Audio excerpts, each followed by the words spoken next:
Bonjour et merci d'être au rendez-vous de cette leçon de production écrite. Nous allons commencer, avant de passer à la rédaction du texte, par répondre aux questions jalons de la production écrite que je vous ai données préalablement. Alors, nous avons vu la scène et nous avons dit comment il y avait plusieurs personnages, à savoir Monsieur Jourdain, Madame Jourdain, Coviel, Nicole, Lucille et Cléante. Et nous avons même parlé du thème principal qui est celui de la demande en mariage, laquelle demande a été rejetée par le père de Lucille. Alors, dans la première question, nous avons demandé qui Cléante avait abordé. Eh bien, Cléante aborde Monsieur Jourdain arrivant pour lui demander, alors attendez, pour lui demander courtoisement la main de sa fille. Donc il a été très poli, il a fait preuve de bienséance, d'élégance dans cette demande. La deuxième question portée, on va parler dans la rédaction du compte-rendu de la scène 12 de l'acte 3 de, des détails de la scène, eh bien, M. Jourdain lui demande d'abord s'il est gentilhomme. Cela semble un détail dans la scène, mais ce détail est très important puisqu'il représente la condition sine qua non que pose M. Jourdain pour pouvoir accorder sa fille à un prétendant. Pour donc la troisième question, Cléante répond. Évidemment, il répond et sa réponse est une sorte de réaction de défense. Il répond au honnête homme, et on a vu la définition de l'honnête homme à plusieurs reprises. Il informe qu'il n'est pas noble, mais que ses parents ont tenu des charges honorables, c'est-à-dire que ses parents avaient des activités qui n'étaient pas à l'époque considérées comme viles ou subalternes. Il a servi 6 ans dans l'armée, et vous savez que l'art des armes était le privilège exclusif des nobles et, en l'occurrence, des honnêtes hommes, et qu'il a dans le monde un rang assez passable. Et ce rang-là, c'est celui d'honnête homme. Donc c'est quelqu'un qui a su se faire une place dans la société, parmi la haute société, par son intelligence, par sa culture, par son excellente éducation, etc., etc. Quatrième réponse. Est-ce que Monsieur Jourdain rejette la requête du jeune homme sous prétexte qu'il n'est point gentilhomme? Et cela nous montre bien l'importance de la deuxième réponse. Il ne le refuse pas parce qu'il n'est pas jeune ou parce qu'il n'est pas beau. Il ne regarde rien de tout cela, M. Jourdain. Il ne voit que le statut, le titre nobiliaire du fiancé de sa fille. Dans la cinquième réponse, on va dire que à ce moment précis, c'est-à-dire au moment où le refus formel a été fait par M. Jourdain, Madame Jourdain intervient sans tarder pour prendre le parti du fiancé de sa fille. Elle va essayer de le défendre. Et évidemment, cela mène à la réponse 6 où on va présenter les arguments de Madame Jourdain. Alors, le premier argument est sans doute le fait que Madame Jourdain et son mari d'ailleurs ne sont pas des descendants nobles, mais des descendants de bonne bourgeoisie. Donc, elle ne minimise pas la valeur du rang bourgeois, mais reconnaît que ce n'est pas un rang nobiliaire.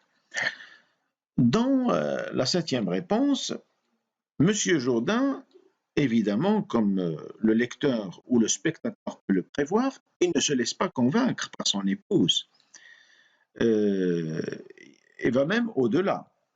C'est-à-dire qu'il va jusqu'à renier son appartenance à cette classe sociale et en sous-entendant qu'il est d'origine noble et que c'était sa femme qui ne l'était pas. Donc, réponse 8, Nicole. Bien, Nicole, comme dans toutes les comédies, surtout celles de Molière, les servantes, les soubrettes, les domestiques ont un rang un peu spécial, c'est-à-dire qu'elles ont le droit d'intervenir, et quand elles interviennent, elles sont souvent narquoises, elles sont moqueuses, elles montrent par leur discours, par leurs remarques, que leur maître était stupide ou ridicule, ou quelque chose comme ça. Alors évidemment, Nicole met son grain de sel en déclarant qu'elle connaît un gentilhomme du village qui est mal bâti et stupide. Donc ça veut dire que pour elle, être gentilhomme en ayant ces défauts-là, ça ne sert à rien. Dans la 9e réponse, vous avez le dessin. Le dessin ici avec EIN à la fin signifie le projet, ce que quelqu'un envisage de faire. Alors le dessin de M. Jourdain est d'avoir un gendre marquis. Voilà son but, voilà son désir. Bien sûr, ça aussi on s'y attend. On passe à la réponse 10. Madame Jourdain réfute, ça veut dire rejette, le raisonnement de son mari, en le considérant comme caduc et en exposant ses propres arguments encore une fois. Donc pour elle, une alliance avec un gentilhomme, c'est-à-dire un mariage, aurait de fâcheux inconvénients. Lesquels inconvénients sont le mari de sa fille lui reprocherait ses parents, c'est-à-dire il lui reprocherait d'être d'origine bourgeoise au lieu d'être d'origine noble. Ses petits-enfants auraient honte de l'appeler grand-maman et les voisins les poursuivraient de leur commérage. Donc leur commérage, leur bavardage, leur ragot, leur cancan, leur médisance. 11e réponse. Monsieur Jourdain taxe sa femme, ça il l'accuse, de petit esprit, quelqu'un qui n'est pas très malin, qui veut demeurer dans la bassesse, c'est-à-dire elle n'a pas d'ambition, elle n'a pas d'ambition élevée, et menace de faire duchesse sa fille, Lucille, si son entourage insistait. 12e réponse, Madame Jourdain, évidemment, qui n'abandonne pas, qui ne baisse pas les bras, et cela montre bien la persévérance du personnage, comme adjuvant, comme on l'a vu dans le schéma actantiel. Elle va encourager d'une part Cléante, son futur gendre, ou celui qu'elle souhaite avoir pour gendre, Cléante à garder bon espoir, à ne pas se laisser décourager. Et dans la 13e réponse, eh bien, pour faire pression sur son mari, Madame Jourdain conseille à sa fille d'aller dire à son père que si elle n'a pas le mari qu'elle veut, elle n'épousera personne. Et vous voyez un peu la subtilité et l'intelligence stratégique de Madame Jourdain qui, chaque fois, recourt à des arguments différents, à des moyens différents pour pouvoir arriver à ses fins, à savoir marier sa fille à Cléante. Voilà donc pour l'ensemble des réponses aux questions que je vous ai posées préalablement. Nous allons sans tarder maintenant passer à la rédaction. Et dans cette phase de rédaction, nous allons voir que la production écrite proprement dite consiste non pas à juxtaposer les différentes réponses dans le texte, mais parce que de cette manière, ce ne serait pas un texte cohésif ni cohérent. Alors, je vous rappelle ce que ça veut dire un texte cohésif. Un texte cohésif est un texte où il y a de la cohésion, c'est-à-dire un texte qui a des articulations logiques qui permettent de voir les rapports entre les phrases, les rapports entre les idées. Il y a encore le fait que la condition que doit remplir un texte pour assurer sa textualité, c'est-à-dire sa lisibilité, et ça on l'a vu dans la leçon sur l'anaphore en langue, il faut également qu'il y ait ce qu'on appelle des anaphores dans le texte, donc des reprises, soit lexicales, soit pronominales, de façon à ce qu'il n'y ait pas de répétition fastidieuse dans le texte et que le texte ne soit pas rébarbatif, ennuyeux. Donc nous allons observer ces différentes liaisons, ces différentes anaphores aussi dans le texte. Alors, nous avons, c'est un modèle, hein, évidemment, il y a autant de productions possibles que de personnes qui rédigent la production, mais je vous présente le texte en guise de modèle.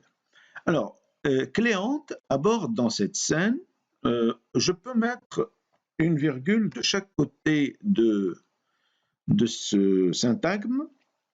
Pourquoi? Parce que c'est un complément circonstanciel de lieu et que, comme nous l'avons dit dans la leçon de langue, les compléments circonstanciels étaient des constituants non essentiels dans la phrase. C'est-à-dire, si on les supprime, c'est vrai qu'on aura une information de moins, mais le texte restera cohérent. Donc, Cléante aborde dans cette scène le père de Lucile pour lui demander la main de sa fille. Donc ça, c'est première action, si vous voulez, dans la scène. Et vous savez que les actions au théâtre sont beaucoup plus de l'ordre du verbal que de l'action proprement dite. C'est-à-dire que la parole au théâtre est action. Quand M. Jourdain lui demande s'il est gentilhomme, remarquez comment on a fusionné la deuxième et la troisième réponse. Quand M. Jourdain lui demande s'il est gentilhomme, et remarquez aussi l'anaphore M. Jourdain à la place qui reprend le père de Lucile. La périphrase, le père de Lucile, là on a M. Jourdain. Donc évidemment, pour qu'il n'y ait pas de répétition littérale. Même si la répétition littérale n'est pas interdite, mais elle doit être dosée. Quand M. Jourdain lui demande s'il est gentilhomme, le jeune homme, vous voyez, Cléante, maintenant on dit le jeune homme élude. Alors, il y a un verbe qu'on va... Élude d'abord la question. Éluder une question, c'est l'esquiver, c'est parer avec adresse, c'est éviter de répondre en cherchant des échappatoires. Élude d'abord la question en arguant, c'est-à-dire en argumentant, en alléguant, arguer d'eux ici, hein, en arguant des charges honorables de ses parents, c'est-à-dire en se prévalant des charges honorables de ses parents, de ses 6 ans dans l'armée, ainsi que de son rang d'honnête homme, avant de reconnaître qu'il n'est pas noble à la fin de la tirade. Comme prévu, voilà donc une expression qui permet de passer à une autre phase du compte-rendu. Monsieur Jourdain rejette en bloc la requête du prétendant. Point. Donc, je ne mets pas beaucoup de phrases complexes ou étendues. Il faut que les phrases soient vite clôturées par des points pour pour éviter, comment dire, ces phrases à rallonge qui n'en finissent pas et qui, au bout à force d'être ainsi, euh, affectent la lisibilité du texte. C'est à ce moment précis qu'intervient Madame Jourdain, afin de rappeler, hein, remarquez afin de, ça aussi c'est un connecteur, c'est une préposition, d'accord? Vous avez ici quand, d'accord? C'est à ce moment précis qu'intervient Madame Jourdain afin de rappeler à son époux, donc Monsieur Jourdain ici son époux, qu'il n'est pas noble non plus, bien qu'ils descendent tous deux de bonne bourgeoisie. Mais, autre connecteur, mais cette fois ce n'est pas une préposition, c'est une conjonction de coordination, vous le savez tous, mais où est donc Ornicard? Mais M. Jourdain ne l'entend pas de cette oreille, ne prend pas les choses de cette façon, ne comprend pas les choses ainsi, ne les conçoit pas de la même manière. Car, voilà une autre connexion, voyez, il se considère résolument noble.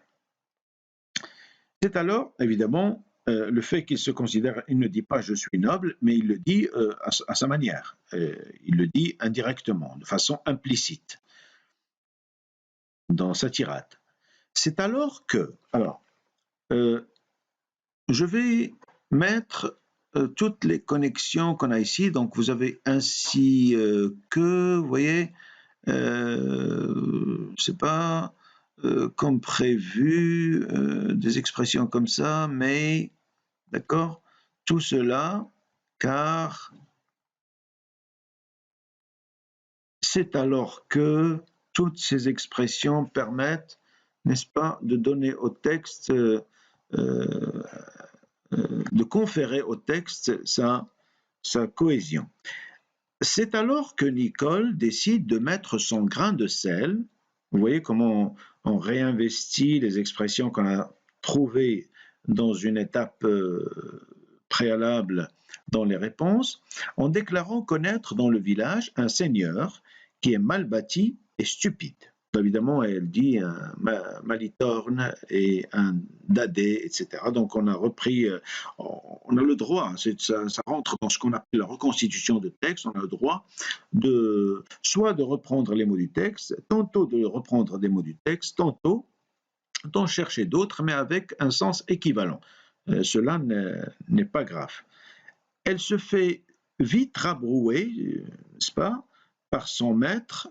Donc, regardez, son maître, M. Jourdain, le père de Lucille, tout cela, c'est les anaphores, qui persiste dans son désir d'avoir un gendre marquis. Évidemment, là, c'est un connecteur sous forme adverbiale, d'accord? Madame Jourdain ne reste pas les bras croisés devant la folie de son mari. Tant s'en faut, c'est-à-dire loin de là. Elle riposte, elle réagit, à grand renfort d'arguments, en utilisant un grand nombre d'arguments, à savoir, donc vous avez l'expression, la conjonction ici, c'est une conjonction de subordination ici, d'accord? À savoir que, alors, attendez, à savoir que, voilà, donc, voilà, à savoir qu'un gendre, donc le 1 ne doit pas être en couleur parce que c'est le déterminant du nom, voilà.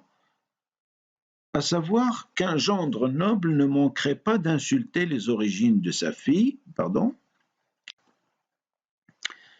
Lucille, que ses petits-enfants auraient honte de l'appeler grand-maman et qu'elle redoute les commérages des voisins. Remarquez que nous avons recouru dans cette phrase à une énumération, d'accord? On énumère les raisons pour lesquelles Madame Jourdain ne souhaite pas avoir un gendre noble. Je reviens à la question des connecteurs. Donc, vous avez ici le et, conjonction de coordination. Ça aussi, c'est un élément de cohésion et qu'elle redoute les commérages des voisins. Monsieur Jourdain. Alors, on est un peu vers la fin de la scène. Monsieur Jourdain, exaspéré, c'est-à-dire hors de lui, furieux, la taxe de petit esprit, satisfait de bassesse, et menace en partant, puisqu'on le voit dans la scène, vous avez vu la scène plusieurs fois, on le voit partir en menaçant, en proférant cette menace, de faire sa fille duchesse, c'est-à-dire d'augmenter la difficulté, de compliquer les choses pour les autres, pour son entourage. Madame Jourdain exhorte le fiancé de sa fille à garder bon espoir et, voilà, une autre connexion, conseille à Lucile de faire pression sur son père en allant lui dire que si elle n'a pas le mari qu'elle veut, elle n'épousera personne d'autre. Nous allons revenir ici pour voir un peu toutes les anaphores. Nous allons les mettre avec une couleur différente. Vous avez ici par exemple Monsieur Jourdain, dont l'antécédent est le père de Lucile, d'accord? Donc toutes les anaphores, évidemment, les anaphores seront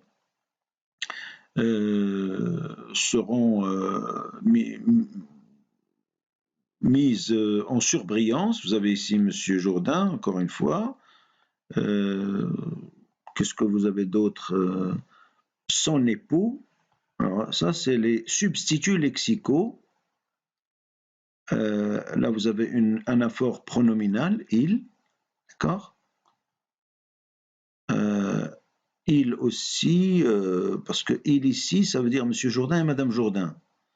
Là encore, vous avez Monsieur Jourdain, vous avez vu la répétition littérale qui n'est pas à écarter totalement. Il, Monsieur Jourdain, forme pronominale. Voilà. Son maître, ici, elle se fait rabrouer par son maître. Le maître ici, c'est Monsieur Jourdain, maître de Nicole. Qui, le pronombre relatif qui aussi est une anaphore pronominale. Donc, on va le mettre aussi en couleur, d'accord? Ça aussi, on va le mettre en couleur.